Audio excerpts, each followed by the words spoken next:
जब जीव को मनुष्य शरीर में जन्म लेना होता है तो प्रकृति में वर्षा के साथ आता है, प्रकृति में वर्षा के साथ आया, और फसल में मूली, गाजर, गेहूं, अन्न, इनमें वो जीव प्रवेश करता है और उसे माता पिता दोनों पाते हैं। तो सप्तम धातु वीर के रूप में परिणित होता है जीव। वो वीर कण के रूप में माता के उदर में जब प्रवेश करता है तो एक रात्रि में मां का और पिता का, दोनों का वो जो वीर मिलता है, उस रज और वीर के मिलने से एक कलल सा बनता है। 5 रात्रि व्यतीत होने के बाद एक बुदबुदा सा बनता है। 10 रात्रि व्यतीत होने के बाद एक बेर की सी आकृति होती है। फिर उसके बाद उसमें धीरे धीरे मांसपेशियां बढ़ने लगती हैं। 1 महीने में उसके सिर निकल आता है, 2 महीने में हाथ पांव अंगों का विभाग होता है, तीसरे महीने में नख, रोम, अस्थि, चर्म, स्त्री पुरुष के चिन्ह प्रकट हो जाते हैं, 4 महीने में मांसादि 7 धातुएं प्रकट हो जाती है, 5वें महीने में चेतना जागृत हो जाती है। जैसे अपने चेतना, ऐसे 5वें महीने में गर्भस्थ शिशु की चेतना जागृत हो गई। जीव है पर चेतना 5 महीने बाद मां के गर्भ में जागृत। अब उसे भूख लगती है, प्यास लगती है, वहां की तापमयी जलन, पीड़ा, छोटे छोटे कीड़ों के द्वारा काटना। 6ठे मास में झिल्ली से लपटा हुआ मां की दाहिनी कोख में कीड़े की तरह तड़पता है। उस समय माता को कड़वे और खट्टे पानी की लालसा होती है, जिससे उसके अंगों में जाकर भयंकर जलन होती है। यह है भोग। वो कृमि कीड़े की तरह तड़पता है। मलमूत्र के गड्ढे में बीच में झिल्ली में बंधा हुआ वो जीवात्मा सुकुमार तो होता है, वहां के कीड़े उसे नोचते छोटे छोटे, वो तड़पता है। माता प्रसन्न होती कि जब बच्चा हिलता है, बोले है उसकी दुर्गति हो रही, वहां भयंकर कष्ट पा रहा है। ऐसा क्लेश होता है कि क्षण क्षण में बेहोश होता रहता है। माता के खाए हुए कड़वे, तीखे, गरम, नमकीन, रूखे, खट्टे, यही पदार्थ पाने की इच्छा होती है माता, क्योंकि उसको भोग भोगना है। उसके कोमल शरीर में भयानक पीड़ा होती है जब माता ऐसे पदार्थ खाती है। गर्भाशय की झिल्ली में लिपटा हुआ, आंतों और मलमूत्र से घिरा हुआ सिर, पेट की और पीठ और गर्दन एक कुंडलाकार, ऐसे कंकण जैसा, ऐसी आकृति गर्भस्थ शिशु की होती है। पिंजड़े में बंद पक्षी के समान पराधीन, ना तो वो हिलडुल सकता है ना बोल सकता है, बड़ा असमर्थ दुख को भोग रहा है, चेतना पूरी है। इसी समय भगवान द्रवित होकर उसे ज्ञान देते हैं, गर्भस्थ शिशु को, सबको। जे उसे ज्ञान होता है तो सैकड़ों जन्म के कुकर्मों से याद आते हैं, सैकड़ों जन्म के। ओहो, ये मेरे कर्म का ही फल है, मैंने ऐसे कर्म किए इसलिए दुख भोग रहा हूं। बेचैन हो जाता है, कैसे निपट पाऊंगा, सैकड़ों जन्म के कर्म जमा है। अब महान अशांति उसके हृदय में, उस शरीर में भयंकर पीड़ा। कुंडलाकार शरीर है, हिल भी नहीं सकता है, बस कीड़े काटते, बड़ी तड़पन, बड़ी जलन, भूख प्यास की जलन। अब एक और भयानक जलन हुई, उसे स्मरण हो जाता है कई जन्मों के, सैकड़ों जन्मों के पाप कर्मों का। 7वां महीना आरंभ हुआ कि ज्ञान का उन्मेष हो गया। अब प्रसूति वायु उसे चला रही है, तड़पता है वो। सप्त धातु में स्थूल शरीर से बंधा हुआ वो जीव भयभीत होकर के पुकारता है, अगर कोई भगवान है तो एक बार मुझे यहां से निकाल दे। वो विनय करता है भगवान से, कोई अगर भगवान है जिसने मुझे इस बंधन में डाला है, एक बार निकाल दे, यहां से जाके केवल भजन करूंगा। जीव कहता, जंतुरुवाच तस्योपशन्नमवितुम जगदिच्छयात् नाना तनोर्भुवि चलच्चरणारविंदम सोहम ब्रजामि शरणम रकुतो भयम में येने दृशी गतिरदर्श सतोनुरूपा। हे प्रभु, मैं बड़ा अधम हूं। ये ज्ञान भगवान की तरफ से गर्भस्थ शिशु को होता है। देखो, स्वयं वो इतना कष्ट पा रहा है, फिर जब आप गर्भ हत्या करते हैं तो आपका पाप कितना बड़ा होगा, सोचो। सब माताओं से विनय है, संयम से रहो, सावधान रहो। ये हत्या ऐसी नहीं कि तुम्हारे दान पुण्य से क्षमा हो जाएगी। ये जो भ्रूण हत्या है, गर्भ हत्या है, बहुत बड़ा पाप है। आप लोग अज्ञान के कारण इसको ध्यान नहीं देते, इसे खिलवाड़ समझते हो। कितना ज्ञान है। बेटी ही मां है, बेटी ही बहन है, बेटी ही पत्नी बनती है, बेटी ही किसी के जीवन को धारण करने वाली बनती है। और आपने गर्भ में देख लिया बेटी है, तुम स्वयं मां होकर उसका साथ दे रहे हो, उसका नष्ट करने के लिए। हमारी तो बात ही समझ में नहीं आती, क्या बुद्धि भ्रष्ट हो गई। अगर पुरुष का इतना महत्व है तो बेटियां ना हो तो तुम्हारी कौन सी गति होगी, सोचो जरा। जीना मुश्किल हो जाएगा तुम्हारा। तुम पुरुष किस काम के रह जाओगे। तुम्हारा अर्धांग काट दिया जाए तो तुम कैसे होगे। ये स्त्री स्वरूप अर्धांग है। जिस घर में मां बहन नहीं है, स्त्री स्वरूप नहीं, श्मशान जैसा वो होता है। ध्यान दीजिए, ये बहुत बड़ी गलती है जो अपनी बेटियों की हत्या करते हैं। और ये वो पाप है जो अक्षम्य अपराध है। स्त्री हत्या करना शास्त्रों में बहुत बड़ा पाप कहा गया है। फिर वो तो बच्चा है, बिल्कुल नहीं। जिनसे हो गया है, श्रीमद् भागवत का सप्ताह मूल संस्कृत से सुनो और भगवान से प्रायश्चित प्रार्थना करो कि हे नाथ, भूल से गलती हो गई, दूसरा कोई उपाय नहीं। ध्यान से समझ लीजिए, तुम्हारे भ्रूण हत्या, गर्भ हत्या के पाप को नष्ट करने में एकमात्र श्रीमद् भागवत समर्थ है, दूसरा कोई नहीं। कोई दान पुण्य तीर्थ स्नान तुम्हें क्षमा नहीं कर पाएगा। यह ऐसा महापाप है। अगर हृदय में जलन करके और मूल संस्कृत के द्वारा पूरी 7 दिन में भागवत श्रवण की जाए नियम से, तो भागवत समर्थ है, इस हत्या के पाप से भी आपको मुक्त कर देगी। जिनके ऐसे हत्या हो गई हो करवा लो, नहीं तो बुद्धि आगे भ्रष्ट करके तुम्हें हरि गुरु से विमुख कर देगा। ये पाप ऐसा नहीं कि तुम्हें 2-4 माला घुमाने से क्षमा हो जाएगा। ये महत अपराध है। सबकी समझ में नहीं आता, समझ जाओ, नहीं तो आप जहां भी हो वहीं से भ्रष्ट कर देगा। ये अपराध नष्ट नहीं होगा, श्रीमद् भागवत की कृपा से नष्ट हो जाएगा। यह हमें बहुत विश्वास है। श्रीमद् भागवत सप्ताह की यह है ही महामहिम।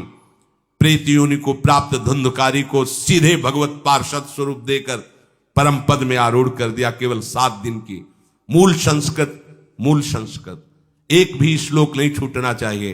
अगर सप्ताहिकी का पारायण हो तो इस भ्रूण हत्या, गर्भ हत्या से भी निवृत्ति मिल जाए। अब वो जीव भगवान को पुकारता है, मैं बड़ा नीच अधम हूं। आहा, भगवान आपने जो मुझे गति दिखाई है तो मेरे कर्म के अनुसार ही है, आपका इसमें कोई दोष नहीं। हम लोग जब कष्ट भोगते तो भगवान से कहते हैं हमने तुम्हारा क्या बिगाड़ा। भगवान ने नहीं बिगाड़ा, तू खुद देख क्या बिगाड़ लिया अपना। करो पापाचरण। अब देखो, हमने तो जीवन में कोई पाप नहीं किया और कितने गर्भ हत्या की है, कितनी खिलवाड़ समझे हो। ये बिल्कुल भयावह चीज है, आप लोगों को नहीं। हम बार बार इसीलिए कह रहे कि भयावह वस्तु है, तुम्हें बहुत ऊंचाई से घसीट के भ्रष्ट कर देगी। बहुत होश में हो, भूल के कभी ऐसा न करना जहां तक हमारी आवाज पहुंचे, जहां तक सुनाई दे। गर्भ हत्या मत करना, संयम से रहो। इस तरह का व्यवहार मत करो कि तुम्हारा मनुष्य जन्म ही व्यर्थ चला जाए। इसमें तीनों को बराबर दंड मिलेगा, गर्भ हत्या कराने वाला, गर्भ हत्या की प्रेरणा देने वाला और गर्भ हत्या में सहयोग देने वाला। जो औषधि डॉक्टर या जो भी, तीनों को दुर्गति होगी। माता, पिता, प्रेरक और कर्ता। ऐसा नहीं कि आप डॉक्टर हो तो आपको गर्भ हत्या करने का अधिकार नहीं। आप डॉक्टर हो दूसरे के शरीर को स्वस्थ करके निरोग करने के लिए, हत्या करने के लिए नहीं। कोई भी हमारा संविधान ऐसा आदेश नहीं करता कि आप गर्भ हत्या कर दो, ना भागवतिक और ना भारतीय संविधान। ऐसा संविधान आदेश नहीं करता। अब वो जीव कह रहा है कि प्रभु मेरे योग्य ही है आपने जो मुझे दंड दिया है। मैंने सुना है कि आपकी शरण में जो आता है आप उसकी रक्षा कर लेते हैं। आपकी जो शरण में हो जाता है वो इस भूमि पर, भारत भूमि पर, विश्व पर निर्भय विचरण करता है, कोई उसे भय नहीं प्रदान कर सकता। प्रभु मैं इस माता के उदर में माया का रहस्य न जानने के कारण ऐसे कर्म किए कि मैं आ गया हूं, बहुत दुख पा रहा हूं। हे निर्विकार अखंड बोध स्वरूप परमात्मा, मैं बार बार नमस्कार करता हूं। प्रभु मेरे ऊपर कृपा कर दो, एक बार इस गर्भ से निकाल दो। मैं यहां से बाहर जाकर आपका निरंतर भजन करूंगा। ये वादा करके आए हम प्रभु से सब। प्रभु ने करुणा करके हमें चांस दिया है मनुष्य शरीर। प्रभु मैं बहुत जन्मों से इस समय स्मृति आ रही देख रहा हूं, कर्मों में भटकता रहा आपसे विमुख होकर के। ये जो मुझे अभी ज्ञान हो रहा है केवल आपकी कृपा से तत्कालिक है। तत्कालिक, एक तत्कालिक वैराग्य होता है, जैसे कथा सुनियो मन में आया कि अब तो भजन ही करना है। ये तत्कालिक है, स्थायी नहीं है। इसे स्थायी बनाओ। प्रभु आप अंतर्यामी हो, आप सब कुछ जान रहे हो। तीनों तापों की शांति के लिए भक्तजन आपका भजन करते हैं। मैं देहधारी होकर जीव माता के उदर में मलमूत्र से रुधिर की झिल्ली में फंसा हुआ माता की जठराग्नि के ताप से जल रहा हूं। प्रभु एक एक क्षण में यहां विकल होकर केवल इंतजार कर रहा हूं कि किस समय मुझे यहां से निकाला जाएगा। दीन बंधु यहां से कब मैं निकलूंगा। स्वामिन आप बड़े दयालु हो। आप जैसे उदार प्रभु ने मुझ गर्भस्थ शिशु को ये ज्ञान दिया। हे दीन बंधु आप अपनी कृपा से प्रसन्न हो जाइए। प्रभु एक बार निकाल दीजिए। मैं ऐसा भजन करूंगा कि दोबारा संसार के दुख में नहीं आऊंगा। कपिल भगवान कहते हैं, हे माता, वो गर्भस्थ बालक शिशु भगवान से प्रार्थना करता है। भगवान का आदेश होता है, तत्काल प्रसव वायु धक्का मारती है। जे ही प्रसव वायु धक्का मारती तो उसको ऐसा भयंकर कष्ट होता है, जैसा पीछे लिखा है कि जैसे जिंदा किसी की चमड़ी उतारी जाए, ऐसा मां के गर्भ से निकलते समय उसे कष्ट होता है। वो अत्यंत कष्ट से व्याकुल होता है। उसी समय उसका वो ज्ञान नष्ट हो जाता है जो भगवान ने दिया था। उस समय उसकी श्वास की गति रुक जाती, जैसे किसी का गला दबा दिया जाए तो कैसा लगेगा। ऐसे ही पूरी की पूरी भागवती की स्मृति नष्ट हो गई। होश आया तब देखा कि वो बाहर पड़ा हुआ है, माता के उस मलमूत्र में सना हुआ बिष्ठे की कीड़े की तरह। गर्भवास में जो दिव्य ज्ञान प्रकट हुआ था भगवान की कृपा से, वो सब नष्ट हो गया। भूमि परत भा ढाबर पानी, तिम जीवे माया लपटानी। चेतन आई तो रोने लगा। वो ज्ञान कहां गया, वो ज्ञानदाता कहां गया। वो कहता कहां कहां। बोले थाली बजाओ, बच्चा हुआ है। और वो तो रो रहा है कि कहां, वो ज्ञान कहां गया जिसके बल से मैं कह रहा था कि बाहर निकाल दो, मैं आपका भजन करूंगा। सब खत्म ज्ञान। जो लोग उसका अभिप्राय नहीं समझते वो उत्सव मनाते हैं। बालक हुआ है, वो रो रहा है, वो कहां गया ज्ञान, कहां कहां कहां। छोटा बालक यही रोक कहता कहां। अभी जो ज्ञान उत्पन्न हुआ था, जो अभी भगवान का बोध हुआ था, वो कहां गया कहां गया। घर परिवार के लोग उसका पालन पोषण करते रहते हैं, उसमें कोई निषेध करने की शक्ति नहीं हो रही। मच्छर काट रहा है, दुख हो रहा है, हटा नहीं सकता बालक। उस जीव को शिशु अवस्था में जब कपड़ों पे लिपेट कर इसे लिटाया जाता है तो इतना कोमल त्वचा होती कि कपड़े भी उसको, जैसे खुजलाहट है, पीड़ा है या जलन है, बिल्कुल कोमल त्वचा होती, कुछ नहीं कर सकता हो, पर रो सकता है। ना खुजलाने की, ना करवट बदलने की, ना उठने की कोई सामर्थ्य नहीं। बड़ा कष्ट पाता है बाल्यावस्था में, क्योंकि त्वचा बड़ी कोमल होती, दास मच्छर आदि जीव उसको काटते हैं। गर्भावस्था का कोई ज्ञान नहीं रहा, सिर्फ रोना ही रोना रह रहा। इस प्रकार उसकी बाल्यावस्था कटी, कौमार अवस्था आई, पौगंड अवस्था, इनमें वो खिलवाड़ में फंस गया। जैसे जैसे बड़ा होता जाता, चेतना, गुनगुना, ये कार, ये प्लास्टिक के ऐसे, उनमें मगन है। देखो ना छोटे बच्चों को, अज्ञानवश इसकी ये अवस्था कट गई। बड़े भाग्यशाली ऐसे भी बच्चे हैं जो तुतला के बोलते हैं, उनकी मैया कहती राधा बोलो, राधा। देखो ये सौभाग्य, प्रणाम है उन माताओं को जो अपने बच्चों को भगवान नाम बुलाती हैं कि आप बोलो, श्री हरिवंश बोलो, राधे राधे बोलो। धीरे धीरे उसकी युवावस्था पहुंची। इस समय उसके अंदर एक भूत सवार होता है, जवानी का भूत है, ये सबके सवार होता है। अगर मंत्र चल रहा है तो भूत नहीं चढ़ेगा, नाम चल रहा है तो भूत नहीं चढ़ेगा, नहीं तो भूत चढ़ जाता है। ये कुछ भी करवा सकता है भूत, भूत ही तो है ना। वैसे ही पंचभूत लिपट गए, ये ऊपर से जवानी का और भूत सवार हुआ तो जौवन ज्वर के ही नहीं बलकावा। जवानी में कोई भी ऐसा अपराध नहीं जो हो ना जाए। बड़ा भयानक इसमें स्वरूप होता है। इसमें केवल भोग, केवल भोग, एक ही दृष्टि रहती है, भोग भोगना। अज्ञानवश जब भोगों की प्राप्ति में बाधा पड़ती तो भयंकर वो क्रोध करता है, शोकाकुल होकर हिंसा कर बैठता है।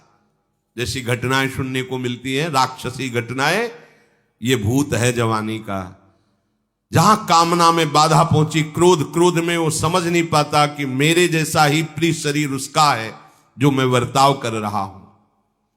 सदेहेन मानेन वर्धमानेन मन्युना करोति विग्रहम कामी कामेष्वंताय चात्मनः। जैसे जैसे देह बढ़ता जाता है, पुष्ट होता जाता है, वैसे वैसे भोग वासना और अभिमान बढ़ता जाता है। वो काम परवश होकर अपना नाश करना शुरू कर देता है। यौवन, वो फिर खोटी बुद्धि वाला वैसे ही पाप करने लगता है जिन पापों के कारण उसकी दुर्गति हुई थी, नरक आदि की, और मां के गर्भ में आया था। देहाभिमान वश निरंतर मैं करूंगा, मैंने भोगा, मैं वो भोगूंगा। उसे ये ज्ञान नहीं रहता कि मैं वादा करके आया हूं कि भजन करूंगा और इस संसार से मुक्त हो जाऊंगा, भूल गया।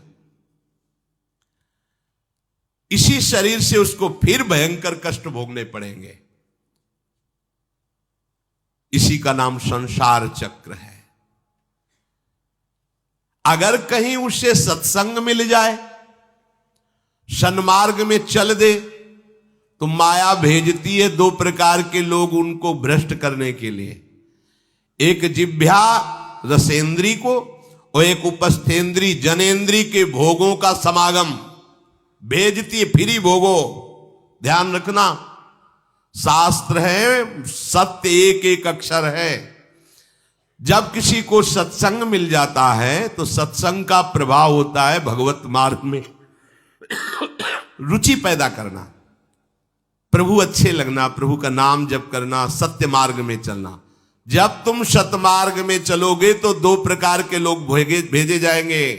बढ़िया हलवा, बढ़िया खीर, रबड़ी, लो प्रभु, पाओ, आरोगो, रसेंद्री और फिर जनेंद्री। फ्री, कोई परेशानी नहीं, भोगिए आप। फिर वो ऐसे विषयी पुरुषों का संग करके वैसे ही पहले की तरह फिर पाप करने लगता है। बहुत होश में, बहुत होश में। इनको ऐसे लोगों का संग कराया जाता है जिससे सत्य, शौच, पवित्रता, दया, संयम, लज्जा, क्षमा, यश, मन इंद्री का संयम, ये सब सद्गुण नष्ट हो जाएं, ऐसे लोगों का संग कराया जाता है। ऐसे लोग बहुत हैं, वो आपको पैसा खर्चा करके वो आपको भोग दिलाएंगे। भोगो भैया, आप इनके लिए नहीं भगवत मार्ग में आए हो, आप प्रभु की प्राप्ति के लिए आए हो। बच्चों सावधान हो। ये देखो शास्त्र कह रहा है, रसेंद्री और जनेंद्री दो की सुविधा देने वाले लोग मिल जाएंगे।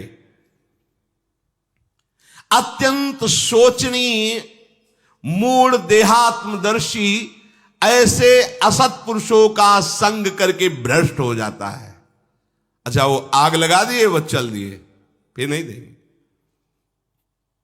कुछ लोग ऐसे होते हैं, 10 दिन अपने पैसे से आपको नशा करवाएंगे, फिर इसके बाद तुम्हें उनके पैरों में गिरना पड़ेगा, फिर मांगने से भी नहीं देंगे, पहले फ्री देंगे। आदत बिगड़ गई। ऐसे लोग मिलेंगे, मुस्कुराएंगे, हंसेंगे, आपको गले लगाएंगे, आपको लगेगा जीवन का सार मिल गया, फिर इसके बाद जूते चलाएंगे, गली में नहीं देखने देंगे। अब तुम्हारी वृत्ति बिगड़ गई, तुम उधर ही ताको, होश में होश में। इस जीव को किसी और के संग से ऐसा बंधन, ऐसा मोह नहीं होता जैसा कामिनियों के संग से होता है। भगवान कपिल देव जी कह रहे हैं, न तथास्य भवेन्मोहो बंधश्चान्य प्रसंगतः योषित संज्ञाद यथा पुरुषो यथा तत्संग संगता। कामी पुरुषों का, कामिनियों का संग जैसा परमार्थ भ्रष्ट करता है, वैसा और किसी से नहीं हो सकता। इसलिए तुम इतना अपने को मत साधक समझ लो कि हमारा कौन बिगाड़ सकता है। उदाहरण में दे रहे हैं, प्रजापति स्वाम दुहितरम दृष्ट्वा तद्रूप धर्षितः रोहित भूताम शोनवधा वदृक्ष रूपी हतत्रपहा। स्वयं प्रजापति भगवान ब्रह्मा जी ने अपनी पुत्री को जब देखा, प्रसंग आता है, सरस्वती जी, बहुत सुंदर सरस्वती जी है, तो अपने को संभाल न सके। उनके रूप, लावण्य और यौवन के स्वरूप को देखकर भगवान ब्रह्मा जी आकर्षित हो गए। इसलिए दूसरों की तो बात ही क्या है, हम सब ब्रह्मा के ही बनाए हुए हैं। वो आकर्षित हो गए। इसलिए बलम में पश्चिमाया स्त्री मैया जैनो दिशाम या करोति पदाक्रांतान भूर्विजंभेण केवलम। हे माता, मेरी माया का बल देखो, जो अपने पैरों से विश्व को कुचल सकते हैं, ऐसे दिग्विजयों को अपने पैरों के नीचे कुचल दे, वो मेरी माया है। देखो, बलम में पश्चिमाया स्त्री मैया जैनो दिशाम, जो 10 दिशाओं पर विजय प्राप्त कर सकते, उनको भी घुटने टिकवा दे, ये मेरी माया है। संगम न कुर्यात् प्रमदा सुजातु योगस्य पारम परमारुरुक्षु मत्सेवया प्रतिलब्धात्म लाभो वदंति या निरय द्वारमस्य। श्री भगवान कह रहे हैं, अहो मेरी इस माया का बल देखो। इसलिए जो मेरे को प्राप्त करना चाहता है, योगारूढ़ होना चाहता है, भजन में आगे उन्नति चाहता है, उसे चाहिए जो तुम्हें भ्रष्ट करने के लिए इशारे करे, चाहे स्त्री हो चाहे पुरुष, तजिए ताहि कोटि बैरिशम यद्यप परम सने। वो मित्र नहीं, वो माया के द्वारा भेजा हुआ दूत है। चाहे कोई भी हो, होश में तुम समझते हो कि बाजी जीत गए, भाग्य खुल गए, तरस रहे थे भोगों के लिए, मिल गए भोग। अरे नारकी गतियों से बचने के लिए तुम्हें अवसर मिला था, फिर नरक जा रहे हो। तुम समझते हो कि इसको भोग ले तो सुखी हो जाए, उसको जो भोग रहा है वो समझता है उसको भोग ले तो सुखी हो, उसको वो पूरी सृष्टि इसी भ्रम में फंसी हुई है। होश में हो जाओ। जो परम पद चाहता है, भजन करना चाहता है, ठीक से मार्ग में चलना चाहता है, उसे शब्द भगवान के याद कर लेने चाहिए। चाहे वो स्त्री हो चाहे पुरुष, जो तुम्हें गंदी बातें सिखाए, गंदी बातें दिखाए, गंदी बातें करने के लिए प्रोत्साहन दे, जाके संग कुमति मति उपजय करत भजन में भंग तजोरे मन हरि विमुखन को संग। गृहस्थ हो तो धर्म के अनुसार अपनी पत्नी मात्र में सीमित रहो। ये उद्दंडता तुम्हारा नाश कर देगी। ये जो आज नई रीतियां चल रही हैं, ये भगवान ब्रह्मा जी ने अपने पुत्रों को बुलाया। चारों युग ये पुत्र हैं भगवान ब्रह्मा के, सतयुग, त्रेता, द्वापर, कलयुग। सतयुग से कहा भाई हमने रचा है नरक, तुम्हारा स्वभाव सत्य में स्थित होना है, इसलिए हमारी आज्ञा का पालन करो कि नरक खाली भी नहीं रहना चाहिए। तो उनका पिताश्री जब हमारा स्वभाव आपने ही रचा है तो मेरे राज्य में कोई नरक जाए, भूल चूक से किसी को नरक नहीं जाने देंगे। त्रेता से कहा तो उन्होंने कहा कोशिश करेंगे अपने बड़े भाई का अनुगमन करने की। द्वापर से कहा तो उन्होंने कहा कोशिश करेंगे आपकी आज्ञा का पालन करने की। समझना। लेकिन जब कलयुग आया तो मुस्कुरा के बोला पिताश्री जैसे बड़े भैया ने कहा मेरे राज्य में कोई नरक मेरी जानकारी में नहीं जा पाएगा, ऐसे ही मेरे राज्य में कोई स्वर्ग या परम पद मेरी जानकारी में नहीं जा पाएगा। मैं सीधे हाउसफुल करूंगा नरक। देख लो ना, शराब पीना, व्यभिचार करना, जुआ खेलना, चोरी करना, हिंसा करना, इसके प्रधान स्थान है। ब्रह्मा जी से कहा आप चिंता मत करो, जैसे बड़े भैया कहते हैं कि हमारे राज्य में कोई नरक नहीं जाएगा, ऐसे हम आपको वचन देते हैं। अगर हमारी दृष्टि पड़ी तो न स्वर्ग जाने देंगे न परम पद में जाने देंगे। तभी महाप्रभु कहते पाए जान जगत में सब जन कपटी कुटिल कलयुगी टंचू। कलयुग ने सबको देख रखा है, सबको अधीन कर रखा है। अगर बच सकते हो तो एक हरिनाम है, राधा नाम है, जो कलयुग का प्रभाव नहीं पड़ने देगा। इसलिए होश में, चाहे वो पुरुष हो या स्त्री हो, रिश्तेदार हो, नातेदार हो, कोई हो, जिसके संग से भोग वासना बढ़े, भगवत विमुक्ता हो, दूरी बना लो, तत्काल दूरी बना लो। वो मित्र नहीं, वो भारी दुश्मन है, जो तुम्हें फिर वही दुर्गति में ले जाएगा जो गर्भ में वादा किया वो नहीं कर पाओगे। भगवान कह रहे मैं इसलिए मना कर रहा हूं कि ये खुला हुआ नरक का द्वार है। वदंती या निरय द्वारम अश्य, निरय माने नरक का द्वार, अश्य माने ये भोग विलासिता खुला हुआ नरक का द्वार है। इसका भाव यह है कि इसमें सुख तो है नहीं, सुख भासता है। भासना और है में अंतर है।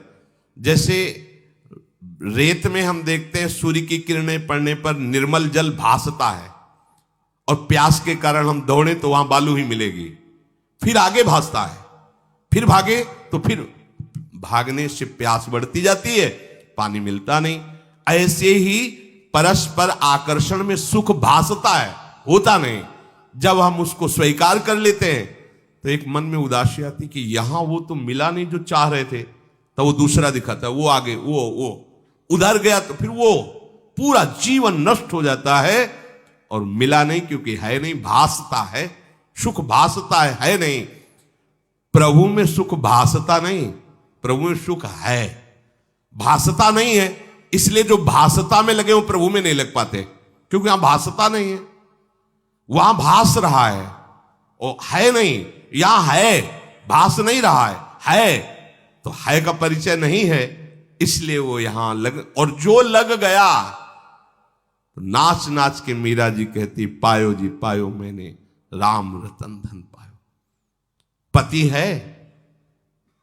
प्रथम रात्रि में मीरा जी ने राणा साहब से कहा कि आप हमारी बात शायद समझ सकते हो, आप हमें स्पर्श मत करना।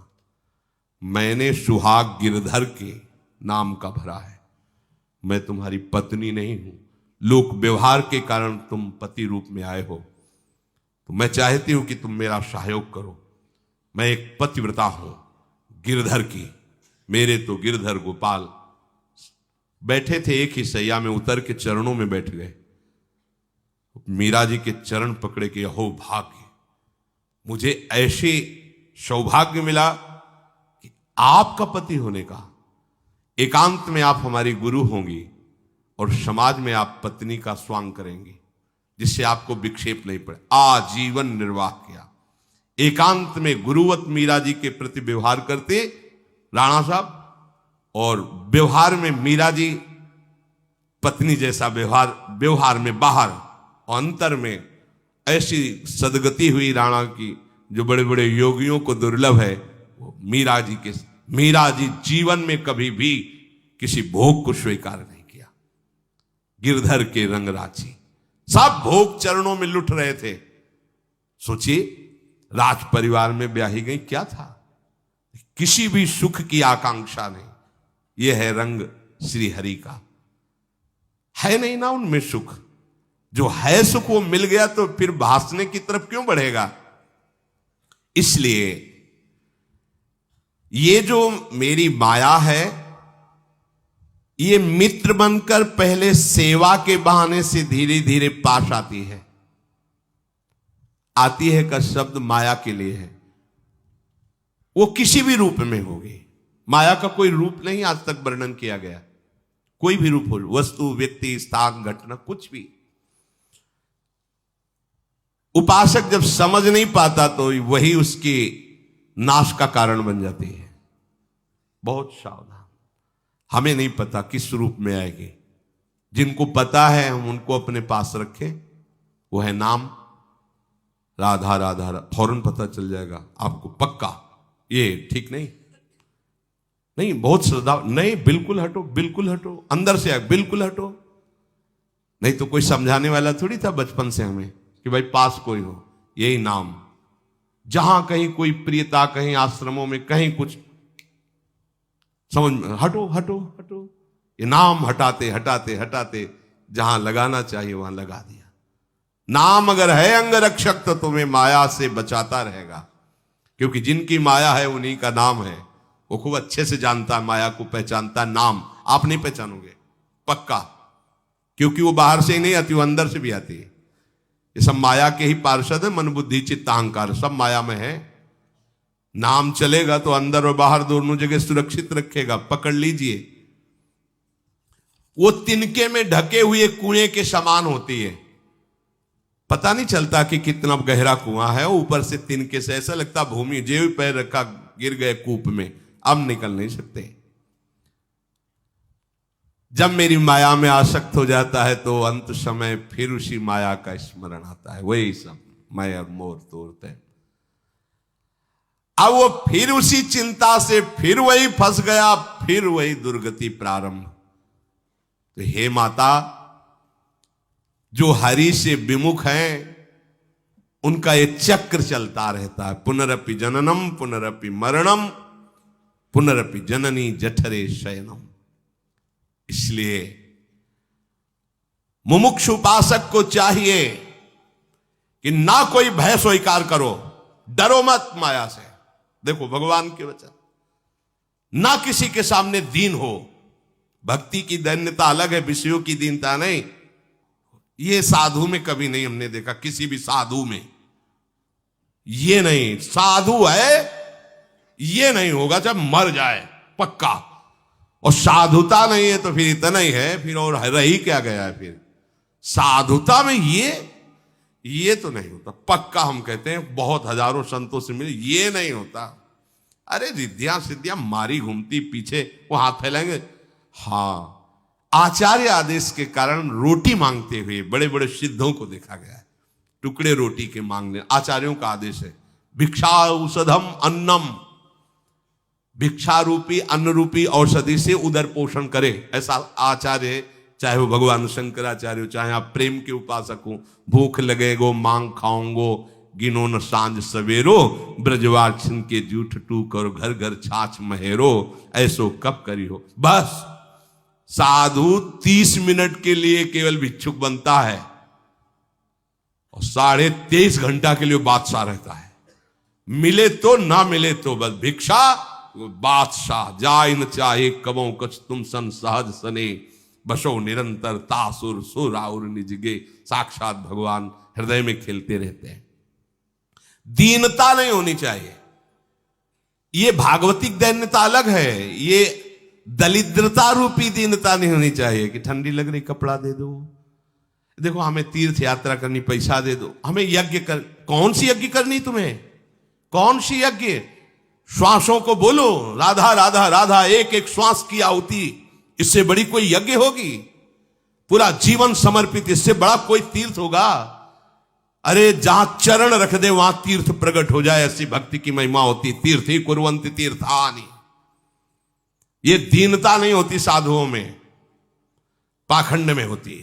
दीनता साधुता में नहीं होती। इस विषय की ये दे दो बाबूजी, अरे धिक्कार है, धिक्कार है। कहा वह मोर दासा करे तुच्छ नरन के आशा, तो कहो कहां रहा विश्वासा।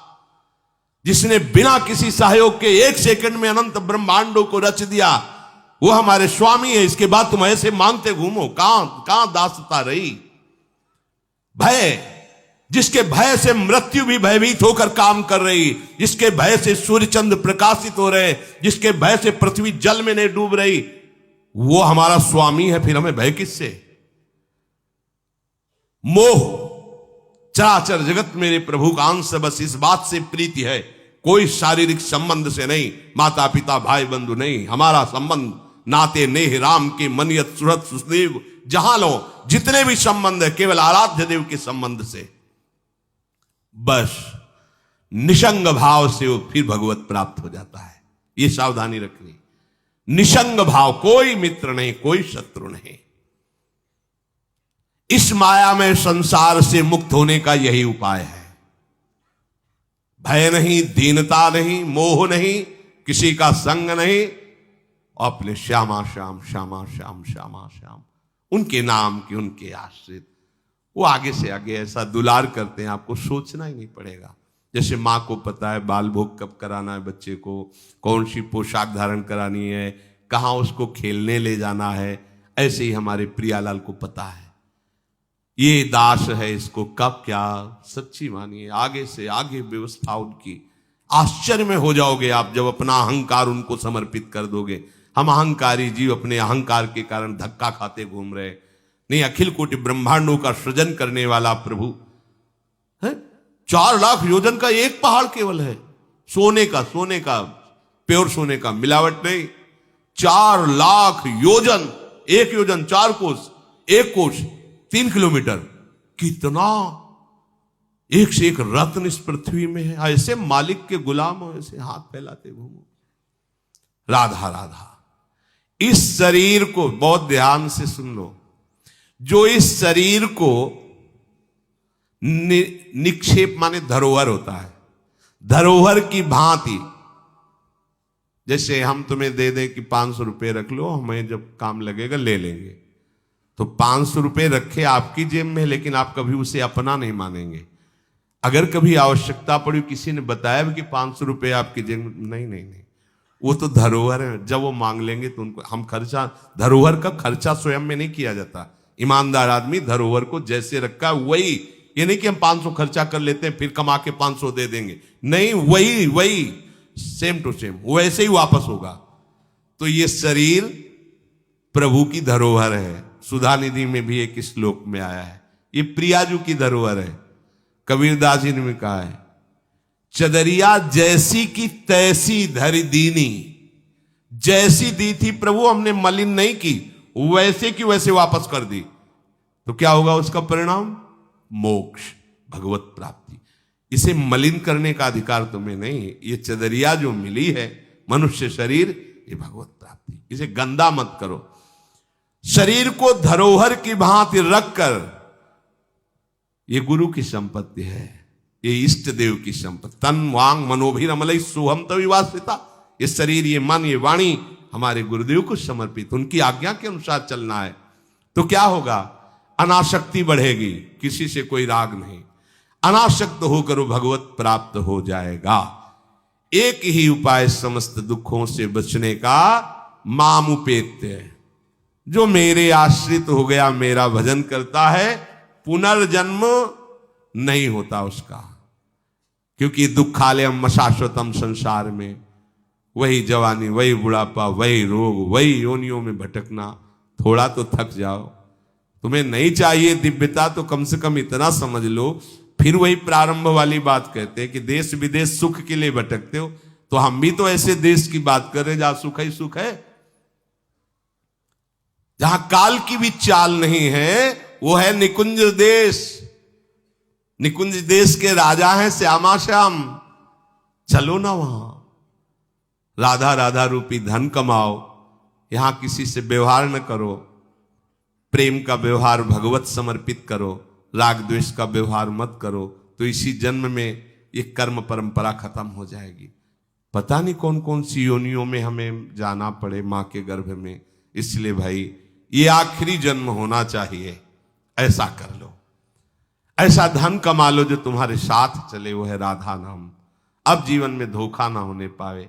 सबसे प्रार्थना है बच जाओ, आगे और कलयुग भयानक रूप लेके आएगा, आपसे भजन नहीं होगा। अभी देख लो, न खान पान पवित्र है, न संग पवित्र है, न दृश्य पवित्र है, आगे तो और भी। ये ऐसा समय पैदा करेगा कलयुग कि कोई राम कृष्ण हरि नाम सुनाई नहीं देगा। भा भ्रष्टाचारा सब संसारा धर्म सुने नहीं, कहीं स्वाहा स्वधा तो खत्म होता जा रहा है। देख लो, पहले यज्ञों की भरमार होती थी, कहां यज्ञ हो रहे हैं। ऐसे ही अभी सत्संग सुनने को मिल रहा है। कितने जगह सत्संग होता है, भगवत प्राप्ति का कितनी जगह सत्संग होता है, खोज लो आप पूरे भारत में। कितनी जगह शुद्ध शास्त्र सम्मत भगवत मार्ग की बात मिलेगी। कितने नाम जापक रह गए हैं। वास्तविक आगे चल करके आपको सपोर्ट ही नहीं मिलेगा भक्ति का।